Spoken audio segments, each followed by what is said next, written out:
16 साल computer games बेचकर हर महीने 400,000 बात कमाए। 17 साल स्कूल से निकाला गया, चाइनीज चेस्टनट बनाना सीखा और एक दुकान चलाई। इससे उसकी महीने की कमाई 1.2 मिलियन बात हो गई। इसी साल उसका परिवार दिवालिया हो गया और 40 मिलियन बात के कर्ज में डूब गया। 19 साल की उम्र ताओ काई नोई सिविट निकाला। 20 साल की उम्र में अरबपति बन गया। 21 साल की उम्र में उसने परिवार का कर्ज चुकाया। जब वह 26 साल का था उसके सिविट 27 देशों में निर्यात होते थे। वार्षिक बिक्री 1.5 मिलियन डॉलर थी। उसने अपने आप को एक ऑनलाइन गेम के नशेड़ी से थाईलैंड के सबसे युवा अरबपति में बदल दिया। वे है महान थाई उद्योगपति उनकी कहानी मेरी जुबानी। आप बहुत कुछ सीखेंगे। कहानी की शुरुआत टोप 16 साल कक्षा में ऑनलाइन गेम खेलता था। उसने एडवांस बूट्स के 25 जोड़े लिए और गेम के आश्चर्यचकित करने वाली ऊंची बोली लगाई। एक लड़का जिसको उस गेम की ज्यादा जानकारी नहीं थी, वह असली कैश खरीदना चाहता। 10,000 बात, एक जोड़ी के 10,000, ये कुल 25,000 हुए। उसने पैसों का ढेर कमाया और 16 साल की उम्र में करोड़पति बन गया। उसने अपनी पहली कार ली, स्कूल लेकर गया और हेडमास्टर की जगह पर खड़ी कर दी। उसे छोटी कक्षा में कर दिया गया, लेकिन इसने स्कूल का स्टार बना दिया। उसकी माँ ने पूछा कि क्या वो कोई जुआ तो नहीं खेलता। उसके पापा ने कहा कि गलत चीजें मत करो और पढ़ाई पर ध्यान दो। टोप ने उसकी एक ना सुनी, वह गेम खेलता रहा, लेकिन अब चुकाने का समय आया। वह कॉलेज जाने में असफल रहा। दुर्भाग्य से उसकी ट्रेडिंग का अधिकारियों को पता चल गया और उसका अकाउंट डिलीट कर दिया गया। टोप उदास हो गया। उसके नए PS2 को देखते हुए विक्रेता ने उसे सस्ता DVD प्लेयर गिफ्ट कर दिया। उसने चीजों को फायदे में बेचना शुरू किया और स्टोर पर गया और 500 DVD प्लेयर कम कीमत पर उसने अपना व्यवसाय शुरू किया। उन्हें घर पर जांच करने के बाद उसने देखा कि ये खराब है और सभी टूटे हुए हैं। टोप गुस्से में स्टोर पर गया। मालिक ने उसे कहा कि वह इन्हें न तो बदलेगा न पैसे वापस देगा, और यह जानकर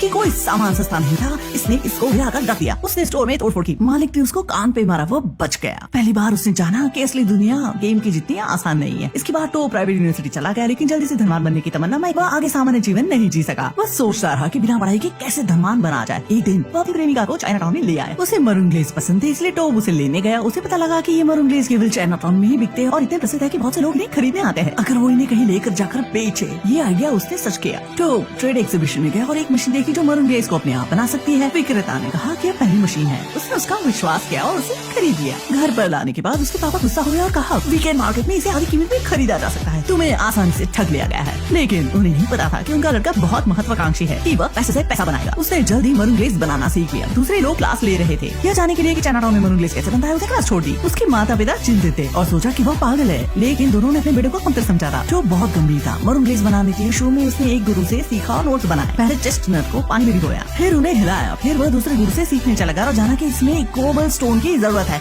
उसने स्वादिष्ट सॉस चखा। वह एक ही बार में रेसिपी ले आया। उसके बनाए गए मरून ग्लेज परिवार को बहुत पसंद आया। इसके बाद वह मॉल गया, एक दुकान खरीदी अपने व्यवसाय के लिए। चूँकि उसे स्कूल जाने की जरूरत थी, उसे अपने मैनेजर से बेचने को कहा, लेकिन पहले दिन की बिक्री केवल 2। उसने मैनेजर को कारण पूछा, लेकिन मैनेजर को पता न था और कहा कि शायद विक्रेता एक बूढ़ा आदमी था, लेकिन एक जवान लड़की नहीं। तो फिर से फूड मार्केट गया और सीखा कि चीजें कैसे बेचते हैं। कुछ लोग फ्री गिफ्ट बेच रहे थे, कुछ लोग छूट दे रहे थे, लेकिन सबसे ज्यादा प्रेरणादायक चीज थी पैसे उगाने वालों का समूह। शौचालय से आने वाले लोग कुछ चार्ज दे रहे थे, इसलिए इकट्ठा करने वाले के पास सारे पैसे थे। जो मॉल में गया और स्टैंड को ज्यादा किराए पर पार्किंग के पास खिसका लिया। इस तरह हर परिवार की नजर उसके मरून ग्लेज पर पड़ती। आशा के अनुरूप उसका स्टैंड बहुत प्रसिद्ध हो गया और वो बहुत व्यस्त हो गया। जो बहुत उत्साहित हुआ। उसने अंदाजा लगाया कि इस बिक्री के साथ वे नई ब्रांच खोल सकते हैं और 1.2 मिलियन बात कमा सकते हैं। जल्दी उसने नई ब्रांच खोली, अच्छी कमाई, लेकिन मॉल ने उसे बंद करने को कहा। उनके धुएं से उनकी छत काली पड़ गई थी। यदि ऐसा चलता रहा तो उन्हें जाना पड़ेगा। टोप खुद ही छत पर पेंट कर सकता है। तभी अपने परिवार के बारे में बुरी खबर सुनी। उसके पापा दिवालिया हो गए। उन्होंने चीन जाने का निर्णय लिया, लेकिन टोप ने जाने से मना कर दिया। वह अपने व्यवसाय के लिए रुकना चाहता था। अकेला लड़का मुसीबतों से घिर गया। मॉल ने उसे बाहर निकाल दिया। समस्या का कोई समाधान नहीं, फिर से असफलता। वह चिंतित नहीं हुआ। उसकी प्रेमिका सिविट का बॉक्स दूर से लाई थी। टोप ने उसे चखा, आनंद लिया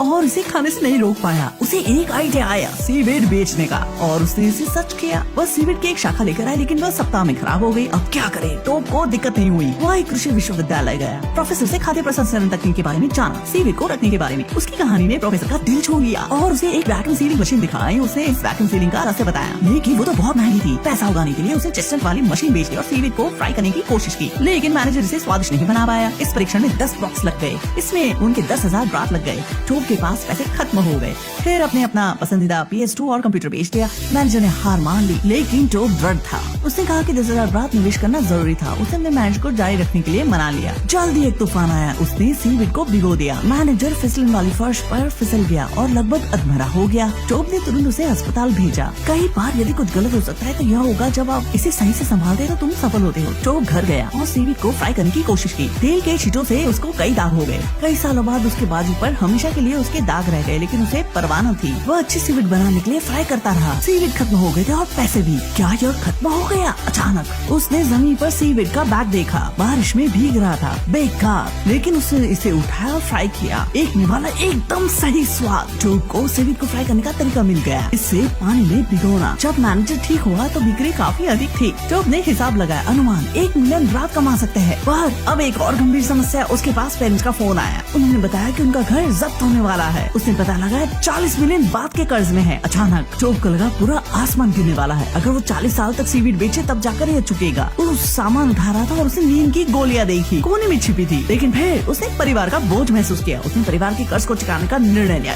एक रात टोब गहराई से सोच रहा था, उसे नींद न आए और कुछ स्नैक खरीदने के लिए निकल पड़ा। रहता हुआ बैग देखा, पलट कर देखा 3 7-Eleven स्टोर्स है। अपनी बिक्री बढ़ाने का तरीका मिल गया। उसने बड़ा साहस उठाया, पापा का कोट पहन स्टोर्स के मुख्य दफ्तर चला गया। मार्केट के मैनेजर से मिला, उसे सीवीड स्टोर्स पर बेचने का सुझाव किया। लेकिन उसने उसका आइडिया निरस्त कर दिया। पैकेजिंग, साइज और चीजों की कीमत प्रमाणित नहीं थी। टोब घर चला गया। उसकी प्रेमिका वापस आई, उसे स्कूल ने बुलाया। उसने उससे नाता तोड़ दिया। टोब को अकेलापन और तनाव महसूस हुआ। अगली सुबह टोब अपने सीवीड फिर से बनाने के लिए निकल पड़ा और छोटा करने के लिए एक डिजाइनर मिला। कुछ दिनों के बाद वह नया उत्पाद लेकर फिर से दफ्तर गया। यह जानकर कि मैनेजर व्यस्त है, उसने दरवाजे पर उसका इंतजार किया। मैनेजर ऑफिस में थी लेकिन उसे ना मिली। ये देखकर उसे बहुत दुख हुआ। सीवीड का डिब्बा एलिवेटर चलाने वाले को दे दिया और दुखी मन से निकल गया। कई कर्मचारी आए और सीवीड देखे। उन्होंने उसमें से बहुत से ले लिए। वे इतने स्वादिष्ट थे कि खाए बिना नहीं रहे। उन्होंने अपने साथियों से भी शेयर किए। जल्दी सीवीड का डिब्बा मुख्य दफ्तर पहुंचा। उन्होंने टोब से फिर से बेचने की बात की, लेकिन अब उसके सामने एक बड़ी नई समस्या। उसकी फैक्ट्री को खाने की गुणवत्ता की जांच की जरूरत। अगर उसकी फैक्ट्री पास हुई तभी उसका सामान स्टोर्स में जाएगा। लेकिन उसके पास तो एक फैक्ट्री भी नहीं थी। इसलिए टोब बैंक चला गया 10 मिलियन रात के लोन के लिए। 19 साल का होने की वजह से बैंक ने उसे मना कर दिया। टूट के फिर वह खड़ा हो गया। उसने अपनी कार बेच दी और पैसा लेकर आया। अपने पापा की आखिरी फैक्ट्री में उसे अपनी फैक्ट्री बनाई। पैसा बचाने के लिए वो उसके कामगार वहीं रहे। उन्होंने फैक्ट्री खुद सजाई। आखिर जांच का दिन आया, लेकिन जांचकर्ता को बहुत समस्याएं दिखाई दी। पेंट गीला, फ्राइंग रूम में मक्खियां और लैंप पर लैंप शेड नहीं, नाला रुका हुआ था, पैडल वाला वॉश बेसिन नहीं था। टोब ने कहा कि यह सब चीजें जल्दी ठीक कर देगा, लेकिन मैनेजर ने उसे एक बात करना चाहा। उसे एक लिफाफा दिया। उसे घूस के लिए कहा। टोब ने 3 साल पहले ये किया था, लेकिन अब उसने मना किया। उसे पता है सफलता तुरंत नहीं मिलती। कुछ दिनों बाद फैक्ट्री नहीं हुई। कामगार मास्क और ग्लव्स पहनने लगे। बैंक पर लैंप शेड लग गए। एक दिन जांच के परिणाम का फैक्स आया, लेकिन उसके पास स्याही खत्म हो गई थी, इसलिए परिणाम साफ नहीं दिख रहा था। टोब दौड़ा और दिन की रोशनी में उसे देखा, कागज पर लिखा था पास।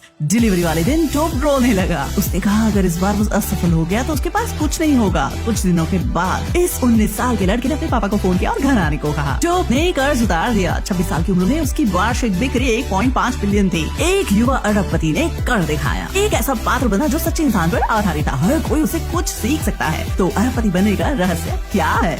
मैंने 3 चीजें देखी। पहला, चीजों को मापना। चेस्टनट के लिए लोगों को लाइन में लगा देखकर सीवीड के लिए एक विशेष जगह पर जाते हुए उसने ग्राहक को पसंद को माप लिया था। दूसरा, उसकी सीखने की इच्छा। उसने सब बेहतरी से किया जो उसने गुरुओं से सीखा था। दूसरों के ज्ञान को इकट्ठा किया था। तीसरा, सबसे महत्वपूर्ण, एक फौलादी दिल। कितनी बार भी असफल हुआ और उसे कितना भी तनाव रहा, वह उठ खड़ा हुआ, विश्वास नहीं खोया। टोब ने एक बार कहा, व्यापार एक गेम की तरह है, ये केवल एक गेम है। अगर आप अपनी कठिन समस्याओं का समाधान आसान तरीके से करते हो तो दुनिया तुम्हारी है।